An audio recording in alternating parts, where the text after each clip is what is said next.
ምን መታደል ነው ማርያም ወይ ጸጋሽ በዛ ወልደሽ ጡት ያጠባሽ ወሶብ የዓለሙን ቤዛ ድንግል ምን መታደል ነው ማርያም ወይ ጸጋሽ በዛ ወልደሽ ጡት ያጠባሽ ወሶብ የዓለሙን ቤዛ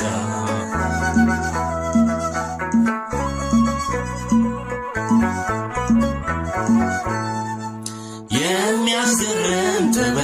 ነው እጅግ የሚደንቅ ከህሊና በላይ ነው ከአይምሮ የሚረቅ ታላቁን ዕለት ነው የምናወራው የእግዚአብሔር ልጅ የሰው ልጅ መሆኑ እንዴት ነው ድንግል ምን መታደል ነው ማርያም ወይ ጸጋሽ በዛ ወልደሽ ጡት ያጠባሽ ወሶብ የዓለሙን ቤዛ